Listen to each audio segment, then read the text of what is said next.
Amanhã, a cidade de São Paulo completará 462 anos de existência. Diversas programações e festividades foram organizadas para celebrar esta data, as quais se iniciaram ontem e se estenderão até amanhã. Inclusive, amanhã é feriado para quem trabalha ou então mora nesta cidade. Em meio às comemorações, é oportuno separarmos um momento para refletir sobre a nossa vida nesta cidade, sobre nossa missão como Igreja de Jesus Cristo, visando ajudar na melhoria da vida de pessoas, contribuir para a expansão do reino de Deus e também para promover a glória do nosso Senhor. São Paulo é uma cidade de oportunidades. Oportunidades na área do trabalho, no campo dos estudos. É uma cidade de oportunidades para o crescimento pessoal, para o crescimento intelectual. É uma cidade acolhedora, pois recebe as pessoas do mundo todo e de todos os estados brasileiros. Nesse sentido, é a cidade mais populosa do Brasil. São Paulo é uma cidade em que se come muito bem, sendo considerada a capital mundial da gastronomia. É o principal centro financeiro, corporativo e mercantil da América do Sul. Por isso, exerce significativa influência nacional e internacional no âmbito da cultura, da economia e também da política. Em meio a tantas outras qualidades e características positivas da cidade de São Paulo, temos que reconhecer também que São Paulo é uma cidade de muitos conflitos, desilusões e sofrimentos. Muitas pessoas são injustiçadas, muitas pessoas são exploradas, a violência assusta e, infelizmente, as oportunidades não são para todos. Temos inúmeros conflitos políticos e revoltas sociais, além de muitas pessoas enfermas do ponto de vista físico, emocional e espiritual. Há pessoas que gostam de São Paulo e vivem bem em meio a tanta correria e agitação. Outras estão se adaptando e aprendendo a viver nesta cidade. Outras ainda não veem a hora de sair, de irem embora, de se mudarem para outro lugar. Neste mês, o tema da série de mensagens é esperança, a partir da realidade como nós vivemos nesta cidade, diante das nossas alegrias, tristezas e temores. Quero refletir com você sobre o tema nesta manhã, esperança e nova vida. Esperança e nova vida. E escolhi o texto bíblico para a leitura que servirá como base do Evangelho de Lucas, porque neste Evangelho há a ênfase do ministério de Jesus ocorrendo nas cidades. No primeiro versículo do capítulo 8, onde é o capítulo que se encontra o texto que lemos há pouco, nós encontramos o evangelista Lucas dizendo o seguinte: aconteceu depois disso que andava Jesus de cidade em cidade. Andava Jesus de cidade em cidade. Para Lucas, Jesus é o homem que atua na cidade. Jesus, na cidade, se deparou com pessoas cansadas, pessoas frustradas, pessoas com um sentimento de derrota, pessoas sem esperança. Exemplo disto encontra-se no texto que lemos, a partir do versículo de número 43 até o versículo de número 48. Lucas nos conta sobre uma mulher que sofre há um bom tempo, 12 anos vivendo com uma hemorragia. E várias são as dimensões do sofrimento desta mulher. O sofrimento desta mulher é físico e também social, porque trata-se de uma enfermidade em seu corpo, enfermidade esta que naquele contexto fez com que ela fosse considerada uma mulher impura, uma mulher imunda. E nesta condição, qualquer coisa, sendo objeto ou pessoa, que essa mulher viesse a tocar, automaticamente também se tornava impura, imunda. Por isso, esta mulher, além do sofrimento físico, além do sofrimento em seu corpo, sofre também o preconceito e a exclusão social. Sofre com a rejeição das pessoas. Sofre no campo, na área dos relacionamentos pessoais. Além do sofrimento físico e social, diz o texto que ela gastou todos os seus recursos com médicos e ninguém conseguiu curá-la.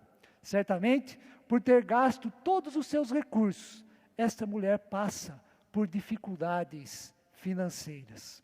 Além destes sofrimentos, diz o texto também que o sistema religioso de sua época não a ajudava em nada. Pelo contrário, contribuía para que o seu sofrimento e a sua exclusão fossem ainda maiores. Para os religiosos, a enfermidade que aquela mulher tinha demonstrava claramente que era pecadora.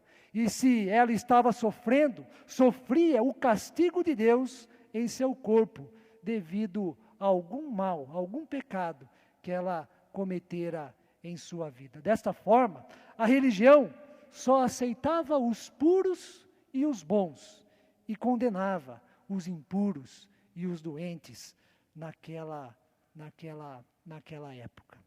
No entanto, com esta mulher que sofre, aprendemos 3 importantes lições sobre a esperança na perspectiva de uma nova vida. E a primeira lição que nós aprendemos com esta mulher que sofre. Todo ser humano é um ser de esperança. Todo ser humano é um ser de esperança. O ser humano é, por natureza, um ser de esperança. Por mais que estejamos desanimados com determinada situação, por mais que as frustrações com certos acontecimentos sejam grandes, por mais que a vontade de desistir seja presente e intensa, qualquer sinal de que as coisas vão melhorar, qualquer luz no fim do túnel, é capaz de reacender, reanimar a nossa esperança. Quantos acontecimentos podem ser relatados nesta perspectiva? Por exemplo, as palavras encorajadoras de um médico quando alguém que amamos corre o risco de morte. Ou então o recebimento de um telefonema informando sobre a possibilidade de um emprego para quem já está há meses desempregado.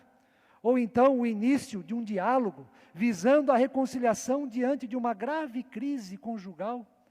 Ou então o filho que liga e diz: estou voltando para casa, estou bem, quero conversar. Todos nós temos experiências em relação ao renascimento da esperança. Todos nós temos a experiência de que somos, por natureza, seres de esperança.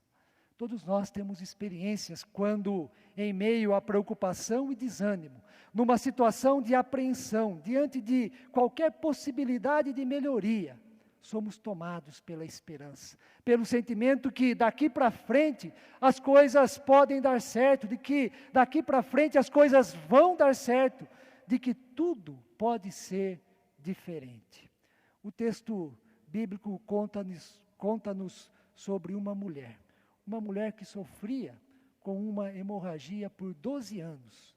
12 anos de sofrimento é tempo demais. É tempo suficiente para qualquer pessoa desanimar, desistir, conformar-se e aprender a viver com a dor ou então com a enfermidade.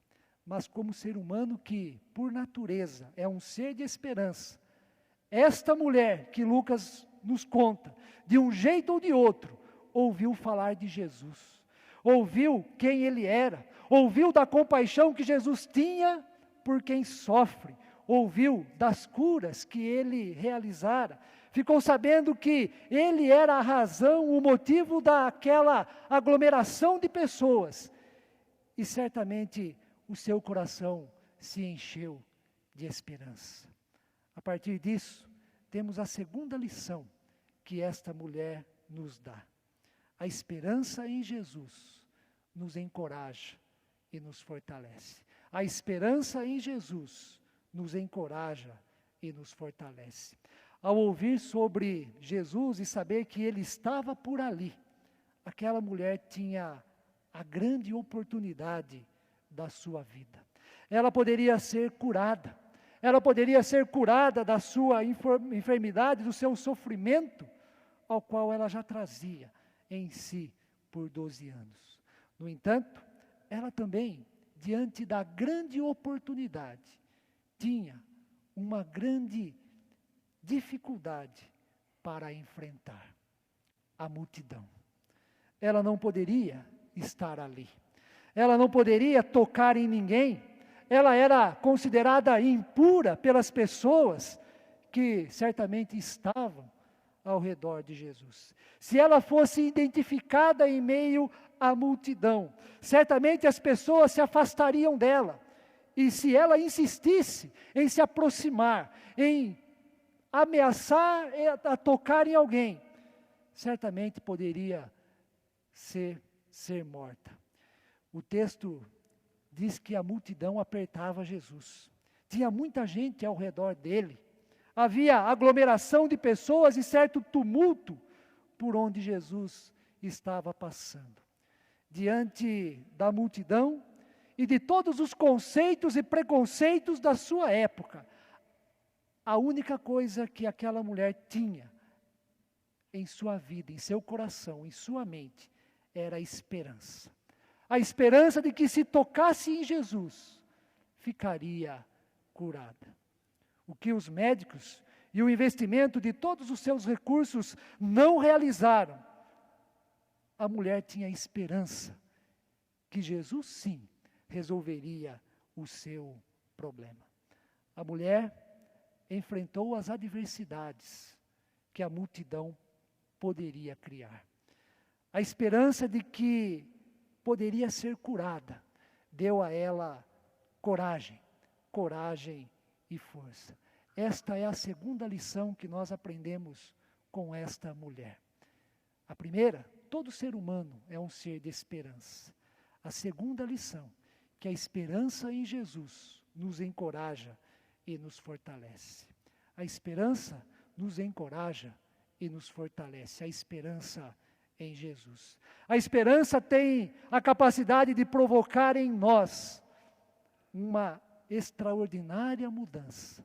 Extraordinária mudança em nossas perspectivas, julgamentos, pensamento e também sentimentos. A esperança em Jesus relativiza os nossos problemas, diminui as barreiras que enxergamos e nos encoraja diante de qualquer dificuldade e problema que porventura estamos enfrentando. Com a esperança em Jesus, somos fortalecidos. Diante da multidão e das dificuldades para chegar até Jesus, aquela mulher não ficou estática, não ficou parada, não cruzou os braços, esperando o milagre cair do céu, ou então lamentando, aguardando as melhores condições para se aproximar de Jesus. Ela foi à luta, ela tocou, diz o texto, no Evangelho de Lucas, ela foi à luta, foi em frente, chegou até Jesus e tocou na orla de sua veste e se estancou a sua hemorragia. Se o ser humano é um ser de esperança por natureza, aprendemos nesta história que o cristão tem um elemento a mais para ter e viver em esperança. E este elemento é a manifestação da graça e do poder de Deus. A manifestação da graça e do poder de Deus. Este elemento é fundamental para a nossa esperança em Jesus. É a base da nossa vida, é o combustível da nossa fé, é a motivação para a nossa caminhada nesta vida em meio às lutas que temos e enfrentamos, em meio aos problemas e também às frustrações que são presentes em nós. Como cristãos, a intensidade e a qualidade da nossa esperança são maiores, porque podemos contar com a manifestação da graça e do poder de Deus em nós, independente das circunstâncias em que nos encontramos, independente da situação pela qual estamos passando. Por fim, a terceira lição que a mulher do texto nos dá é a seguinte: a esperança exercita a fé em Deus e possibilita nova vida. Depois de 12 anos de tentar tudo o que era possível dentro das suas condições, a mulher foi curada da sua hemorragia ao tocar em Jesus. A esperança que ela teve serviu para o exercício da sua fé e da mesma forma possibilitou a ela nova vida. Nos versículos de número 46 a 48 do texto que lemos, nos diz assim: contudo, Jesus insistiu: quem me tocou? Como todos negassem, Pedro, com seus companheiros, disse: mestre, as multidões te apertam e te oprimem, e dizes: quem me tocou? Vendo a mulher, que não podia ocultar-se, aproximou-se trêmula, e prostrando-se diante dele, declarou à vista de todo o povo a causa por que ele havia tocado e como imediatamente fora curada. Então Jesus lhe disse: filha, a tua fé te salvou, vai-te em paz. Quem de nós, diante do sofrimento, dos problemas, das preocupações, das frustrações e insatisfação, não gostaria de ouvir de Jesus: filho, filha, a tua fé te salvou. Você está livre, o seu problema está resolvido, foi superado. Não há mais o que temer, vai-te em paz. Conforme o mesmo relato no Evangelho de Marcos, sobre este assunto, sobre este acontecimento, Jesus teria dito algo a mais para aquela mulher. Além de Jesus dizer: filha, a tua fé te salvou, Marcos ainda registra: vai e fica livre do teu mal. Vai e fica livre do teu mal. Aquela mulher teve o privilégio e a alegria de ouvir estas palavras de Jesus e constatar na sua vida e em seu corpo de que aquilo que Jesus estava dizendo era real, era verdadeiro, porque ela estava livre da sua enfermidade. A esperança exercitou a fé daquela mulher em Deus, em Jesus. Jesus reconheceu isso. Ele disse: filha, a tua fé te salvou. É bem verdade que na vida temos que confiar em certos profissionais e em certas pessoas habilitadas para cuidar de nós e também dos nossos interesses. Temos que acreditar e ter fé na honestidade e na bondade das pessoas. No entanto, nada substitui a fé em Deus. A esperança em Deus é o melhor caminho, é o caminho por excelência para depositarmos e alimentarmos a nossa fé. Além da fé, a esperança de que Jesus poderia curá-la, como de fato ocorreu, fez com que aquela mulher pudesse ter, dali em diante, daquele momento, nova vida. Ela estava livre da sua enfermidade, livre dos preconceitos sociais, livre das determinações religiosas que aumentavam o seu sofrimento. Jesus a chama de filha, e isto mostra que ela não mais era uma pessoa no meio da multidão, mas a partir daquele momento, ela era filha de Deus. É alguém que transcendeu a concepção do Jesus curandeiro para a concepção do Jesus Salvador. Alguém que desenvolve agora uma relação pessoal com o Deus que a ama, com o Deus que é gracioso, com o Deus que manifesta a sua graça e o seu poder sobre os seus filhos e filhas. A esperança em Deus nos motiva e abre possibilidades para uma nova vida. Assim, a esperança em Deus é o caminho para o novo na vida de cada um de nós. Para concluir, não sei quais lutas ou então as razões do seu sofrimento e por quanto tempo você carrega ou convive com determinados problemas. Talvez há algumas semanas, ou então há alguns meses, ou como no caso desta mulher relatada no texto bíblico, há alguns anos. O que eu tenho a dizer para você é: tenha esperança. Tenha esperança na manifestação da graça e do poder de Deus em sua vida. Talvez a cura ou a solução não seja do jeito, do modo como você quer. Mas isso não significa que Deus esteja ausente ou distante. É possível que a força nos momentos de fraqueza, que nós não sabemos de onde vem, seja a manifestação da graça e do poder de Deus em sua vida. É possível também que a alegria ou o refrigério, que parecem ser contraditórios em meio às preocupações, sejam também manifestação da graça e do poder de Deus em sua vida para lhe dar resistência. Ou então, a sabedoria para lidar com o conflito. É possível que você só esteja aqui hoje, do jeito como você está, na condição em que você está, por causa da manifestação da graça e do poder de Deus em sua vida. Graça e poder que te sustenta até agora. A mulher que o texto bíblico relata, sofreu por 12 anos e chegou o dia em que ela foi libertada do seu mal.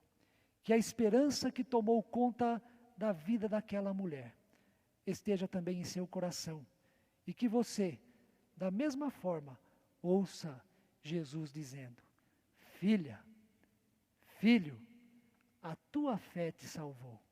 Vai-te em paz e fica livre do seu mal. Amém.